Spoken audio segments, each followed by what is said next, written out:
1,3 सीस। अब एक 1 पे बना ले एक OH और 3 पे बना ले एक OH। क्या बोलता है इसमें प्लेन ऑफ सिमेट्री है? Yes sir. तो क्या ये एंसोमर बनाएगा? बोलो नो सर।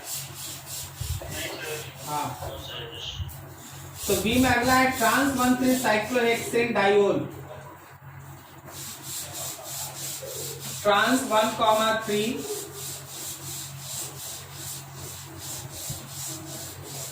Cyclohexane diol. तो इस बार आप ट्रांस बना लीजिए भाई। तो ट्रांस बनाइएगा तो एक को बनाइएगा सॉलिड, तो दूसरे को बनाइएगा ना डैश। बताइए क्या इसमें आप प्लेन ऑफ सिमेट्री ड्रॉ कर सकते हैं?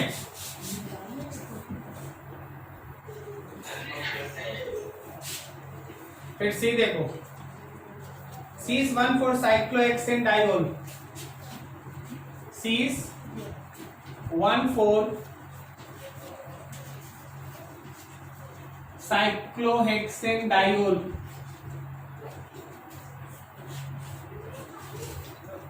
सीस है, यहां भी OH, यहां OH। क्या बोलता है इसमें प्लेन ऑफ सिमेट्री है? Yes sir, yes sir. और डी में लिखा है ट्रांस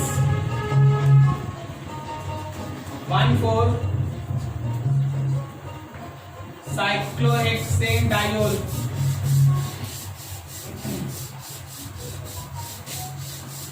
बिना बनाए बता सकता है क्या कि इसमें प्लेन ऑफ सिमेट्री है या नहीं है?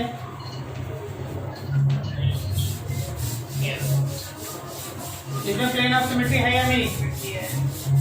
है भाई, है। इसी को प्लेन में ले ले, एक हाथ दूसरा प्लेन ऑफ सिमेट्री है इसमें। तो केवल ये एक ऐसा है जिसमें प्लेन ऑफ सिमेट्री नहीं है, so it will shows in enantiomers. क्या जी, कहां गया अंशु? तो काहे नहीं बनाई?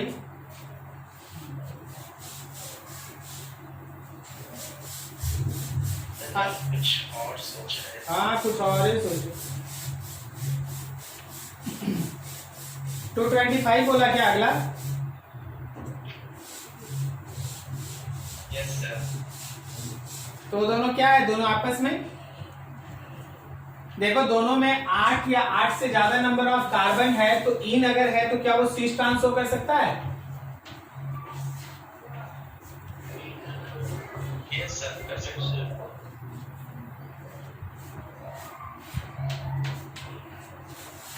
क्या ये एक स्टीरियोजेनिक सेंटर है, ये सीस ट्रांस हो करेगा ना? Yes sir. और अगला है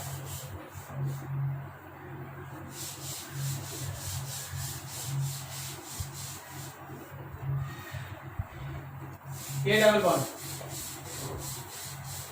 इसमें भी 1 2 3 4 5 6 7 और एक बीच में कहीं कट है। अच्छा, यहाँ पर ये गलत हो गया मेरा। ये डबल बॉन्ड यहाँ है, फिर यहाँ 8 है। तो इसमें भी तो एक डबल बॉन्ड, एक स्टीरियोजेनिक सेंटर है, तो ये भी तो सीस ट्रांस हो करेगा। अच्छा, सीस ट्रांस को डायस्टीरियो आइसोमर हम लोग कहते हैं ना? आप देखिएगा आपके कॉपी पे लिखाया गया था कि डायस्टीरियो आइसोमर दो तरह का है, एक ऑप्टिकल आइसोमर और दूसरा सीस ट्रांस, सही है ना? So this can show diastereo isomers.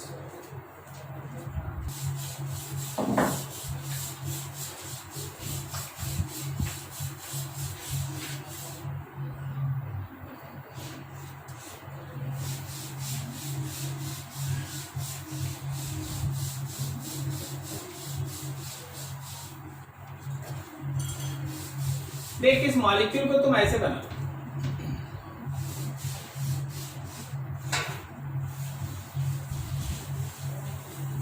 ये वाला जो हिस्सा है ना, ये वाला हिस्सा है बोर्ड के अंदर, ओके।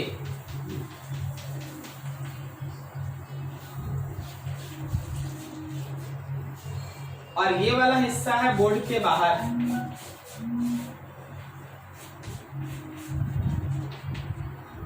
अब फिर जब आप यहां जाते हैं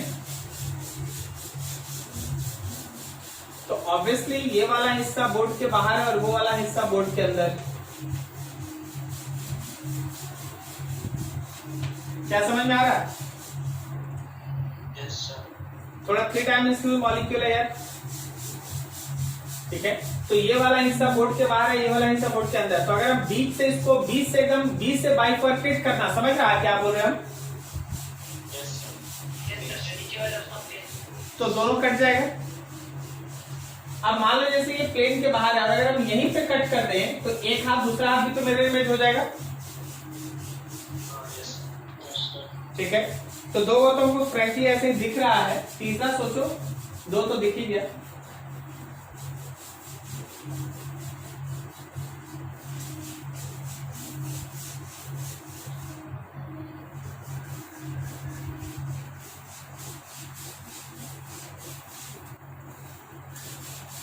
देखो आंसर देखो तो कितना आंसर? Got it.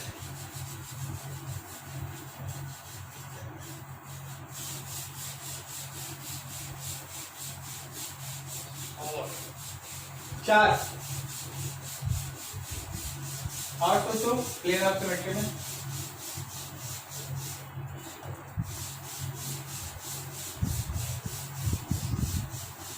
अच्छा सॉरी 3 को में देखो हम लोग क्या कर रहे हैं, हम आपको बताते हैं और आपको समझाते हैं, ध्यान से देखिए। मॉलिक्यूल है ऐसा और मान लो एक इसके ऊपर है, ये वाला इसके ऊपर है ना, ये वाला। Yes, sir. तो जो इसके ऊपर है ऐसे आया है, ऐसे आया, यही अगर प्लेन ऑफ सिमेट्री है तो लेफ्ट राइट हो गया। Yes, sir. Yes, sir. अगर गौर करना कि जो काम आप ए के लिए कर रहे हैं वो बी से भी तो पार हो सकता है और सी से भी पार हो सकता है। अगर ए से पार होगा तो बी और सी मिरर इमेज होगा, अगर सी से पार होगा तो ए और बी मिरर इमेज होगा। क्या समझ में आ रहा है? Yes, sir. और अगर बी से पार होगा तो क्या ए और सी मिरर इमेज होगा? Yes, sir. सब दिमागी खेल है भाई, हम बोल चुके हैं इस सेक्शन में। देख, एक इसके प्लेन के परपेंडिकुलर ऐसा, तो अगर हम इसी को प्लेन ऑफ सिमेट्री मान ले तो ये वाला एक दूसरे का मिरर इमेज। Yes, sir. अब आप इसमें किसको लिए? आप इसमें ए को लिए तो बी और सी मिरर इमेज। अगर आप इसमें बी को ले लेते तो ए और सी मिरर इमेज होता। और अगर हम लोग सी को ले लेते तो ए और बी मिरर इमेज होता। Yes, sir. तो 3 यहां आ गया और एक में क्या है कि इसको आप बीच से कट कर दिए, ऐसे बीच से कट कर दिए। तो जब आप बीच से कट किए तो सामने वाला बोर्ड के बाहर वाला हाफ और बोर्ड के अंदर वाला हाफ एक दूसरे का मिरर इमेज हो गया। समझ पा रहे हैं आप लोग?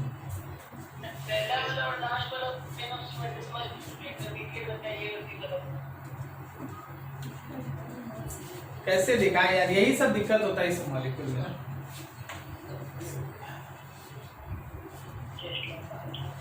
अच्छा मान ले जैसे सोचना sir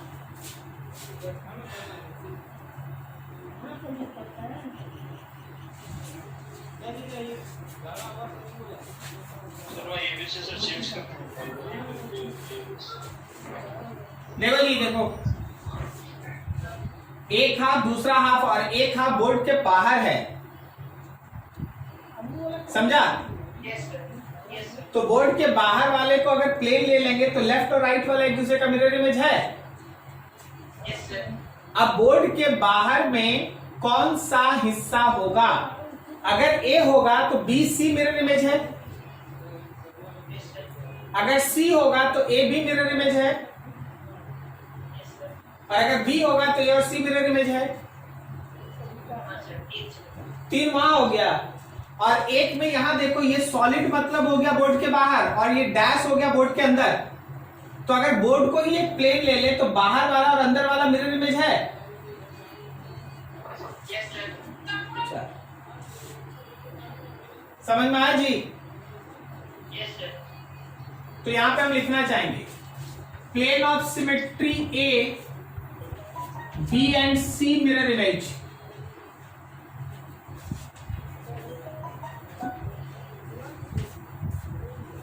plain of symmetry B, A and C mirror image. Plane of symmetry C, B and A mirror image. और यहां if board is plane of symmetry, then outer portion is mirror image of inner portion। अच्छे से note कीजिए। एक symmetric centres कैसे निकालें? Chiral centre,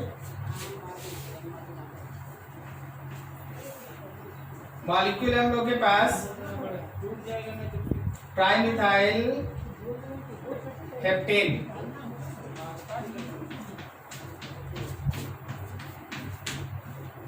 to 4 6 trimethyl, 2 पे methyl group, 4 पे मिथाइल ग्रुप, 6 पे methyl group.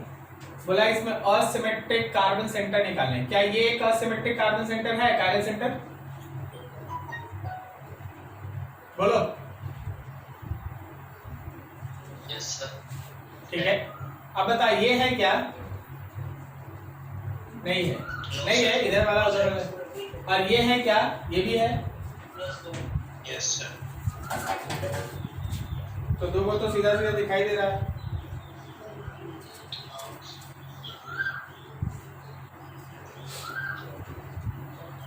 How many asymmetric centers are present in the molecule of 2,4,6 trimethyl heptane?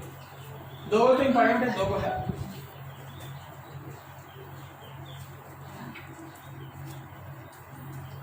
चलिए और आगे बताइए।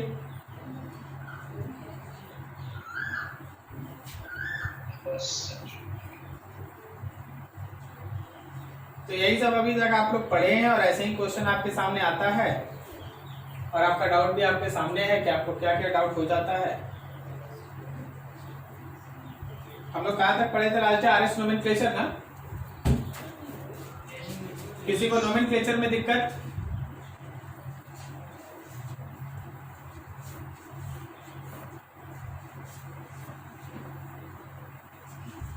OH है और H है,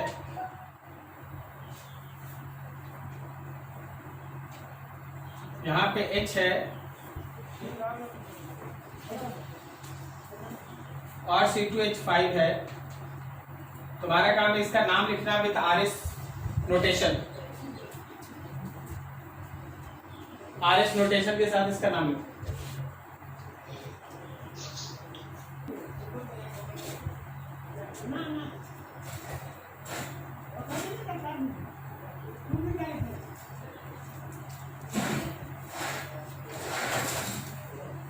हाँ, क्या बोले? आंसर बोलो।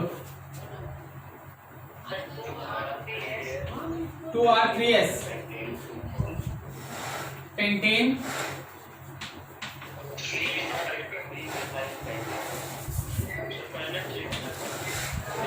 ट्रीमिथाइल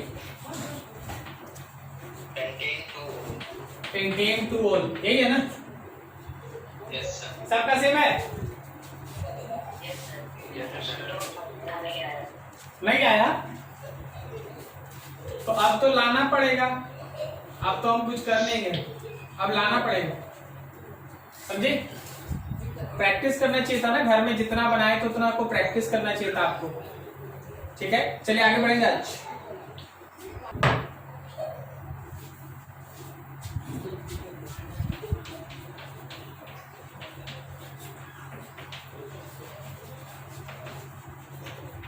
Concept of stereochemistry.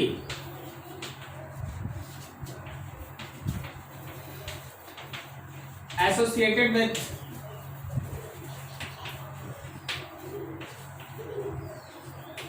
कार्बोकेटायन कोई भी ऐसा रिएक्शन जिसमें कार्बोकेटायन बने एज ए रिएक्शन इंटरमीडिएट, और any reaction in which carbocation is as reaction intermediate, stereochemistry is used। चलो जी समझो, स्टीरियोकेमिस्ट्री यूज होता है, मतलब आप इस चीज को है ना थोड़ा सा रिएक्शन वाइज देखिए और समझिए। देखिए जैसे मान लीजिए हम आपको एक एग्जांपल देते हैं, हम आपको ये कहते हैं कि मेरे पास एक रिएक्शन है CH3 bond C bond C2H5 bond Cl bond H, और इसको आप एक्वस KOH के साथ रिएक्ट करा दो। जब आप एक्वस KOH के साथ रिएक्ट कराते हैं ना तो होता क्या है ना कि Cl हट जाता है, उसकी जगह OH आ जाता है, and your product is CH3 bond C bond C2H5, यहाँ पे OH और यहाँ पे H। बोलो how many products are formed, how many products are formed. Actually that particular चीज इज हिडन, वही हम लोग आज सीख रहे हैं। आपको देखने से लगता है कि one product is form, but the actually वहां पे दो प्रोडक्ट बना है। अब आप देखो कैसे, मैकेनिज्म देखो।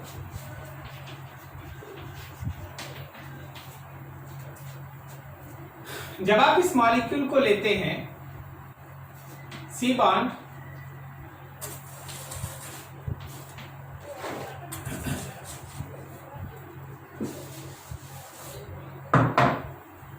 ये रहा कार्बन, ये चारों बॉन्ड, मान लो हम लोगों के पास CH3 है, H है, C2H5 है और यहाँ पे Cl।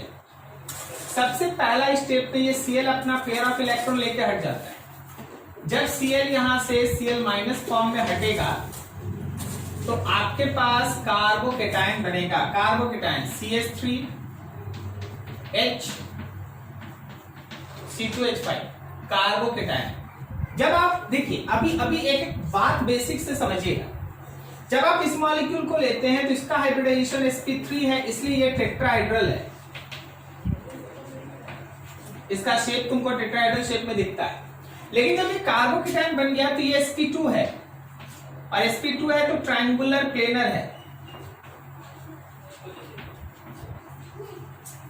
ट्रायंगुलर प्लेनर एक प्लेन में आ गया।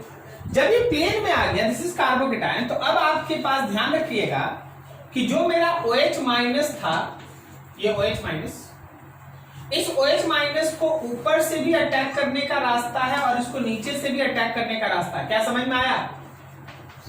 इसको कह दो A पाथ और इसको कह दो B पाथ। जब OH ऊपर से आएगा, जब OH ऊपर से आएगा तो OH ऊपर और बाकी तीनों ग्रुप नीचे होगा, और जब OH नीचे से जाएगा तो OH नीचे और बाकी तीनों ग्रुप ऊपर होगा। अब देखो यहां पे हम लोग तीन ग्रुप लिख दिए हैं, CH3H और C2H5, तो यहां पे हम लोग तीन ग्रुप लिख दिए CH3H और C2H5। नाउ सी दैट कि अगर आप यहां पे एक प्लेन इमेजिन करते हैं तो कैन यू से दैट कि they are mirror image of each other.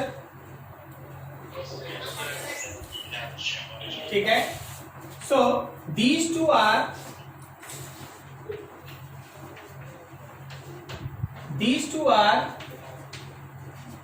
Non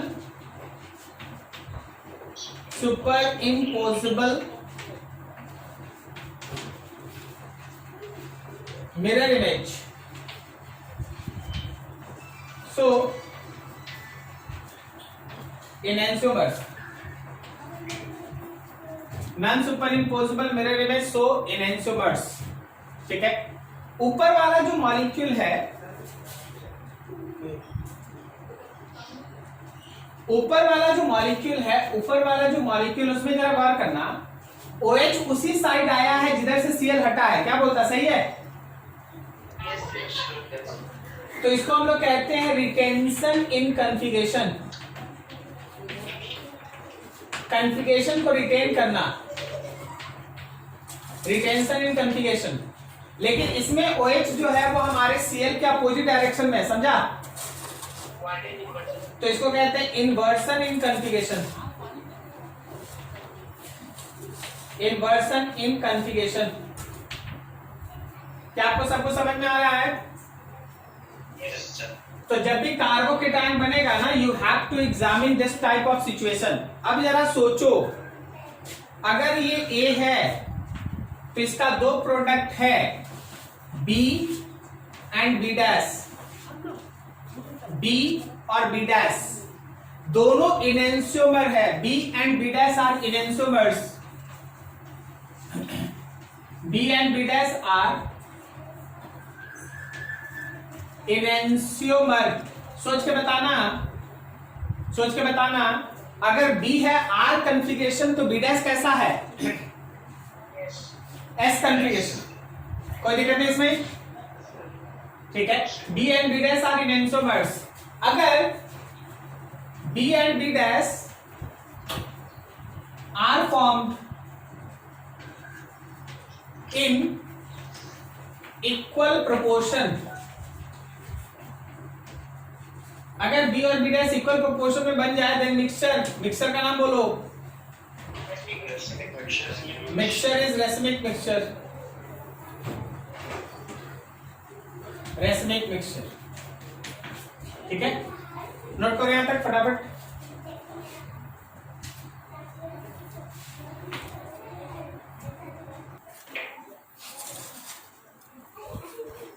अगला देखना, if any molecule have first one chiral center and at that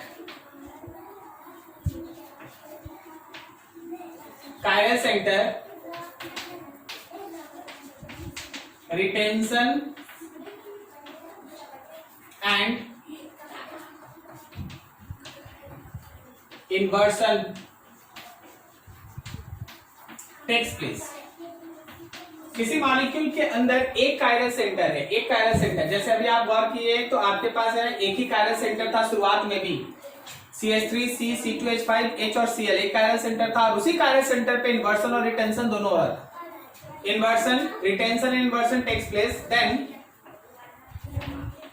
enantiomers are formed। enantiomers are formed। Okay, बोलेगा sir क्या बोल रहे हैं? तो हम यही बोल रहे थे भाई, हम ये बोल रहे थे कि देख अभी हम लोग लिखे थे ना ऐसा, यहाँ पे Cl था, ये CH3 था, ये H था, ये C2H5 था। क्या बोलता है? एक ही कायरल सेंटर है ना। और इस पे जब हम लोग एक्वस QH के साथ रिएक्ट कराएं,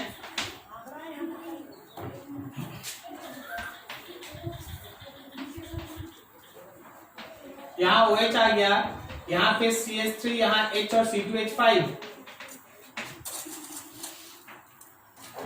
और फिर OH, C, CH3, H और C2H5, करेक्ट है?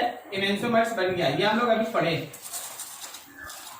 लेकिन अगर किसी मॉलिक्यूल में एक से ज्यादा कायरल सेंटर हो, सपोज 2,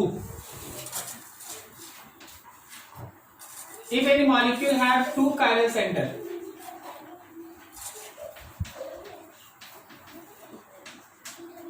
किसी मॉलिक्यूल में 2 कायरल सेंटर है, किसी मॉलिक्यूल में 2 कायरल सेंटर है एंड रिटेंशन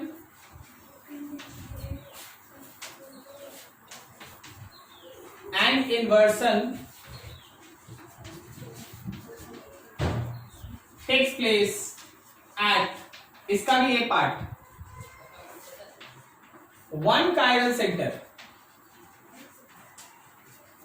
वैसे तो 2 कायरल सेंटर है, लेकिन रिटेंशन और इन्वर्सन किसी एक कायरल सेंटर पे हो रहा है, तो याद रखना diastereoisomers. Dash stereoisomers are formed, dash stereoisomer बनेगा। बी, वन कायरल सेंटर नहीं, दोनों कायरल सेंटर पे रिटेंशन और इन्वर्सन हो रहा है, तो डाई स्टीरियोआइसोमर प्लस इनैंसियोमर्स दोनों बनेगा। क्या ये समझ में आया? बोले नहीं नहीं इनैंसियोमर तो समझ गए, डाई स्टीरियोआइसोमर का कुछ बताइए। आप थोड़ा इसको लिख लीजिए, फिर हमें आपको रिएक्शन दिखाते हैं। आप लिख लीजिए। हमको एक ऐसा मॉलिक्यूल चुनना होगा जिसमें दो कायरल सेंटर हो और उस पर ये रिएक्शन देखना होगा।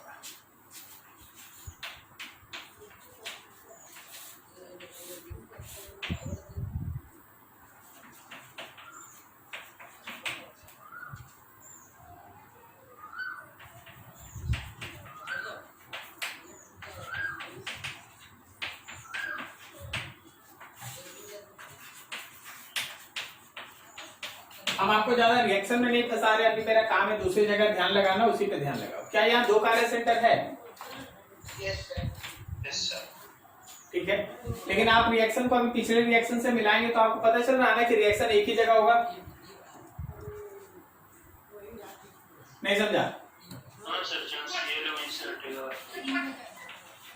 तो इस केस में हम लोग को प्रोडक्ट के बारे में सोचना है। तो जरा देख इसमें मैकेनिज्म,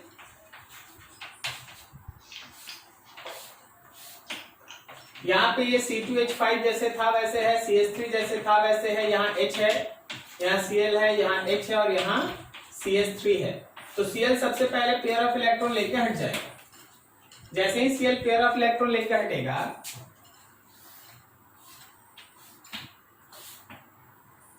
ये C2H5, ये CH3, ये H, यहाँ पे CH3 और H और ये रहा प्लस, कार्बोकेटायन बन गया। ठीक है, यहां से एक Cl माइनस आपका रिमूव हो गया। अब जब आप अगले स्टेप में इस पे OH माइनस का अटैक कराइएगा तो OH माइनस के पास दो चांस होता है। एक चांस ये होता है कि ये OH माइनस फ्रंट साइड से और इधर से अटैक कर जाए, नहीं तो फिर ये बैक साइड अटैक करे। मतलब आप इसके बाद अगर प्रोडक्ट बनाएंगे, हम यहाँ पे दो प्रोडक्ट बनाते हैं, दोनों का आप समझिए। ऊपर में कोई छेड़छाड़ नहीं है, C2H5 वैसे ही है, CH3 वैसे ही है, H वैसे ही है। अगर OH इधर से आया तो H और CH3 plus plus C2H5 CH3 H और OH अगर इधर से आया तो ये ऐसा। मान लीजिए जैसे इसको हम A पाथ कहते हैं और ये हम लोग का B पाथ, तो दिस इज A पाथ का product and this is B path का प्रोडक्ट। ओके, क्या तुम्हारे फर्स्ट कायरल सेंटर पे किसी भी तरह का इफेक्ट पड़ा? नहीं। रिटेंशन और इन्वर्सन हुआ सेकंड कायरल सेंटर पे, रिटेंशन और इन्वर्सन हुआ सेकंड कायरल सेंटर पे। क्या आपको समझ में आ रहा है? Yes, sir. Yes, sir. ठीक है, तो ऐसे केस में अगर ये A था तो इसका दो प्रोडक्ट बना है B एंड B डैश। और बताओ क्या B और B डैश एक दूसरे का मिरर इमेज है क्या? नहीं सर। नहीं। क्या ये एक दूसरे को उठा के एक दूसरे पर रखने से सुपरइम्पोज कर जाएगा क्या? नहीं। तो ध्यान रखना कि जो B एंड B डैश है दे आर डैश स्टीरियोआइसोमर्स।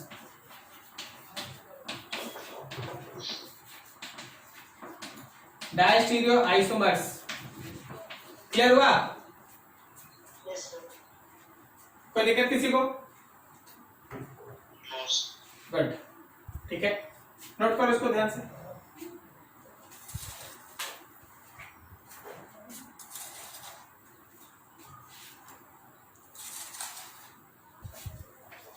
कोई बहुत बड़ा चेंजेस नहीं, एकदम थोड़ा कॉपी पेस्ट करना है, आराम से बनाना है, समझना है। ठीक है, आइए मान ले यहां CH3 लिख दिए, यहां पे OH लिख दिए, यहां पे C2H5 कर दिए, फिर यहाँ H लिख दिए, यहाँ CH3 लिख दिए, यहाँ C2H5 कर दिए। तुम लोग सबसे पहले क्या करना ना, इस कायरल सेंटर इस कायरल सेंटर पे इसका एक अच्छा से नोमेनक्लेचर लिख देना। अब आप इसको रिएक्शन कराइए HCl के साथ। इस बार कौन हटेगा? OH हट के Cl जाएगा। ओके, समझा? Yes, sir. ठीक है, चलो बनाओ, प्रोडक्ट बनाओ, और जो प्रोडक्ट बने उसका नाम लिखो। लग जाओ फटाफट।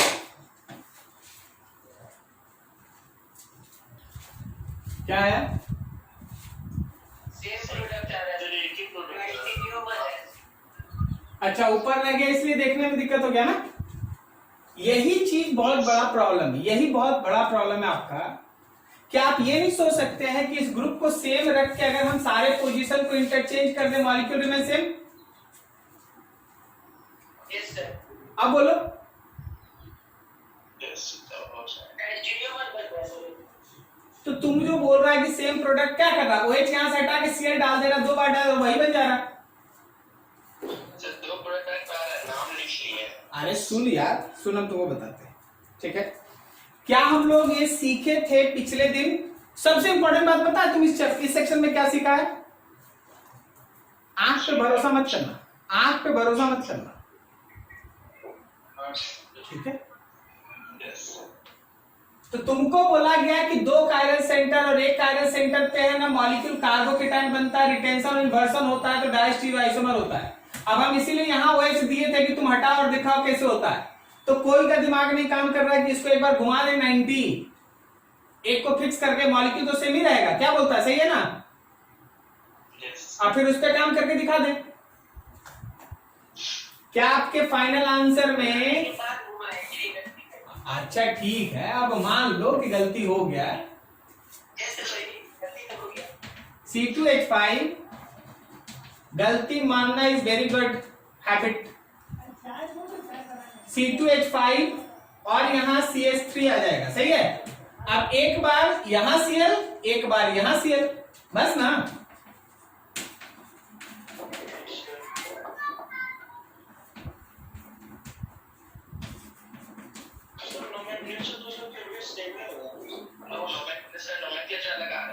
आएगा यार, बिल्कुल अलग आएगा, आएगा ही आएगा। अच्छा तुम देखना यार, यहीं पे देख, यार देख, ये 1 है, नीचे वाला ये 2 है, ये 3 है, ये 4 है, ओके? और यहाँ क्या 1 ये है, नीचे वाला 2 है, ये 3 है, ये 4 है, नाम सेम कैसे हो सकता है? खाली गलत गलत बनाए, देखते हैं चौक।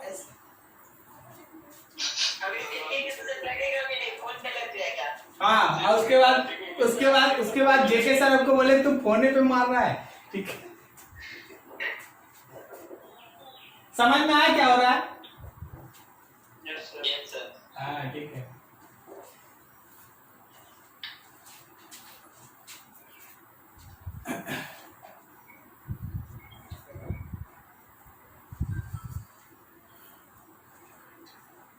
चलो बढ़िया, रफ कर देते हैं, ठीक है? और अगर दोनों जगह ये चांसेस बन जाता तो क्या होता है? अगर दोनों जगह आपका चांस बनता ना, तो एनेंशियोमेरिक मिक्सचर भी बन जाता और डायस्टीरियोआइसोमेरिक मिक्सचर भी बन जाता। समझ में आया? तो उसको हम ड्रॉ नहीं करेंगे, उसमें पॉसिबिलिटी बहुत ज्यादा बढ़ जाता है, इसलिए हम लोग उसको ड्रॉ नहीं करेंगे। आपको एक लॉजिक बताएं, सुनना क्या लॉजिक था। एक कायरल सेंटर रहेगा और उस पर रिटेंशन इन्वर्सन दोनों होगा, तो एनेंशियोमर। 2 कायरल सेंटर रहेगा, एक पे रिटेंशन इन्वर्सन हो रहा है, दूसरे पे कुछ नहीं हो रहा है, तो डायस्टीरियोआइसोमर। और अगर दोनों कायरल सेंटर पे रिटेंशन इन्वर्सन हो रहा है तो एनेंशियोमर्स प्लस डायस्टीरियोआइसोमर्स। क्लियर है? ठीक, चलो एक बार सेक्शन। अभी थोड़ा सा और इसमें कुछ वर्ड्स है, उस पे जरा गौर करना और चलना। एक टर्म है, this is called enantiomeric excess mixture. एक रिएक्टेंट है, कोई एक रिएक्शन में हिस्सा लिया, और रिएक्शन में जब हिस्सा लिया तो जो प्रोडक्ट बना वो प्रोडक्ट इनेंशियोमर्स है, enantiomers, mirror image of each other and so on so on so on. अच्छा, जो प्रोडक्ट बना वो इनेंशियोमर है, लेकिन वो दो तरीके से बन सकता है। क्या दो तरीका से बन सकता है? मान लो इनेंशियोमर जो बना ना वो बी और बी डैश है। अब जरा गौर करो, अगर इसमें B and B dash equimolar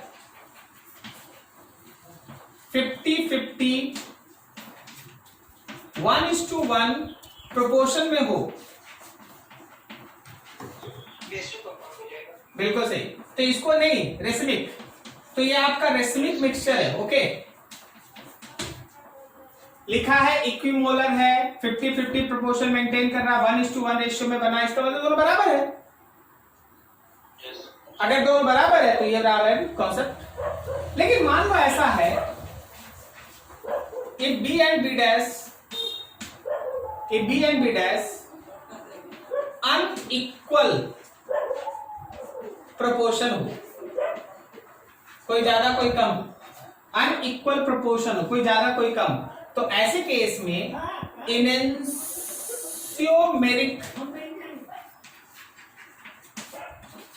access mixture बने। अगर अनइक्वल प्रोपोर्शन मेंटेन है तो इनेंशियोमेरिक एक्सेस मिक्सचर बनेगा, और अगर इक्वल प्रोपोर्शन मेंटेन है तो रेसिमिक मिक्सचर का फॉर्मेशन होगा। अब इसमें देखो, इसमें हम आपसे एक बात पूछना चाहते हैं, थोड़ा समझिएगा। जो दो इनेंशियोमर बनता है बी और बी डैश, देखिए जो भी लिखेंगे वो हाइपोथेटिकल होगा। लेट मान लीजिए मेरा बी आर कन्फिगरेशन है, तो बी डैश कैसा है? एस कन्फिगरेशन है। अच्छा, जो आर कन्फिगरेशन होता है वो प्लेन पोलराइज लाइट को किधर घुमाता है? किधर? कौन सिखाया तुमको? ये सिखाया था कौन? नहीं, तुमको ये कौन सिखाया?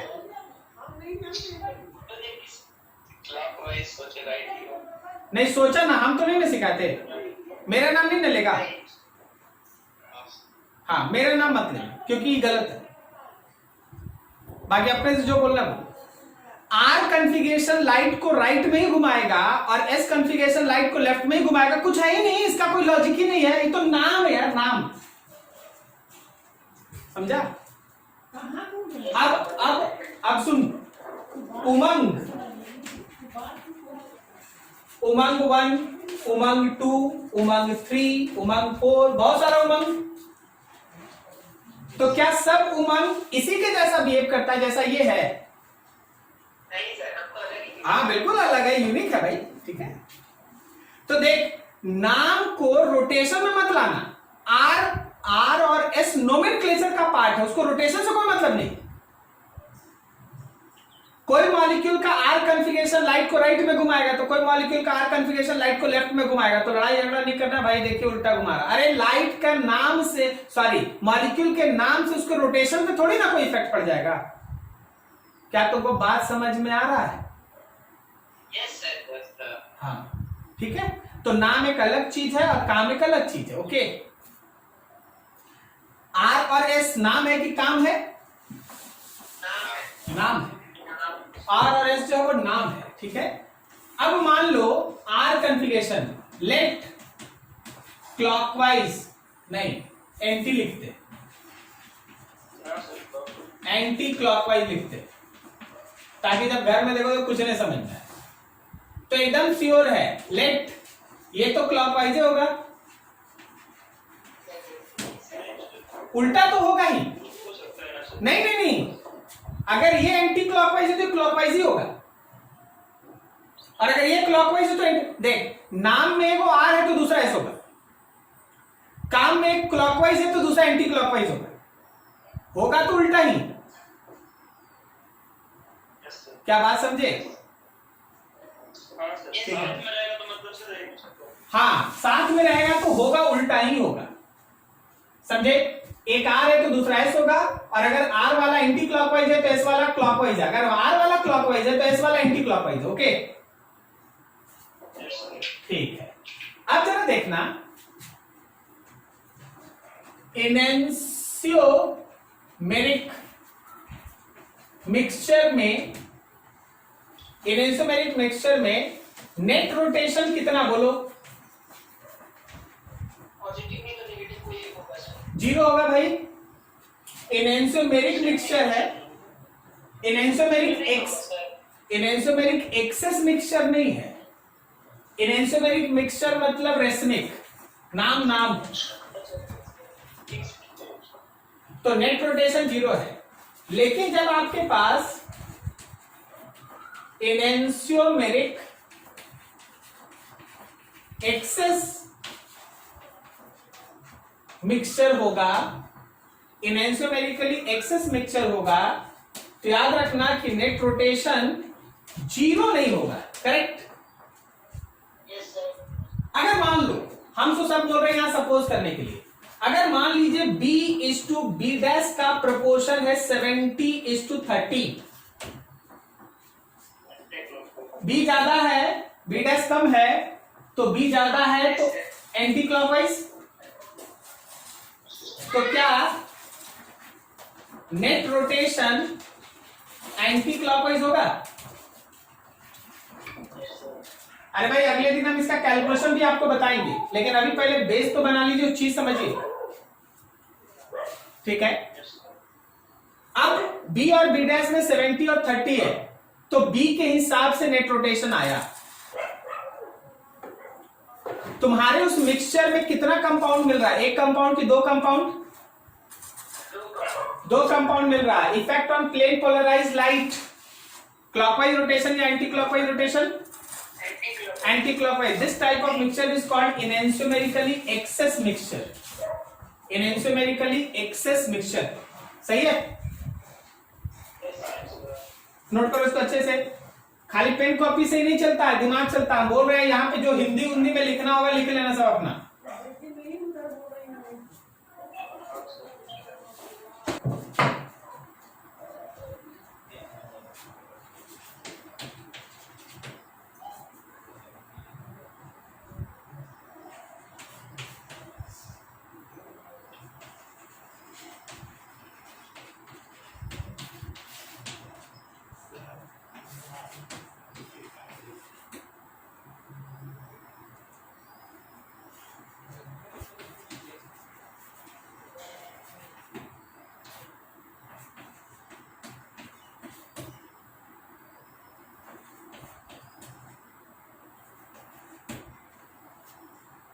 देख के बताओ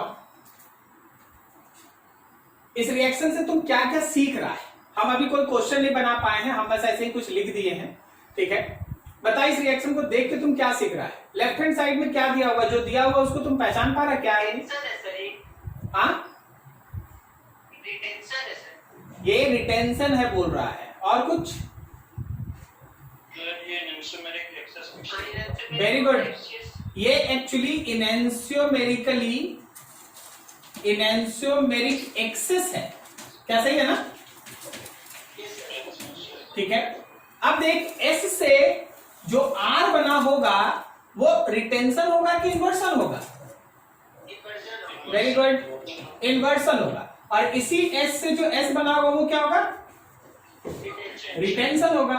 तो जो बना वो इनेंशियोमर्स है, लेकिन R वाला कम बना, S वाला ज्यादा बन गया, इसलिए ये इनेंशियोमेरिकली एक्सेस है। तो क्या ये plane polarized light will be rotated और not? Plane polarized light rotate करेगा या नहीं करेगा?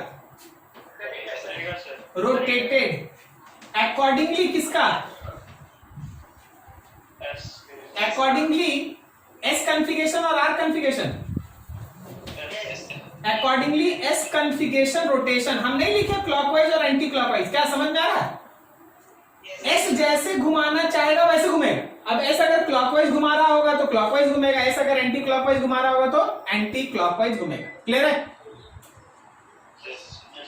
चलो ठीक है, बस यहां तक आज नोट करो। अगला एक क्लास लेंगे, इसमें बहुत सारा है, जैसे आप नाम सुने होंगे stereo specific stereo selective, regio specific, regio selective, ठीक है, और इस सब का परसेंटेज का कुछ कैलकुलेशन होता है, वो सब अगले दिन कर लेंगे, ठीक है। बढ़िया से इसके बाद आप कोई नहीं बोले कि हमसे एन ऑप्टिकल आइसोमेरिज्म का क्वेश्चन नहीं बनता, बस ध्यान रखिएगा, ठीक है। आज भी जो आप डाउट पूछे आप देख लीजिए किस लेवल का क्वेश्चन है और आपको कैसे तैयार किया गया है, so be prepare for that, okay.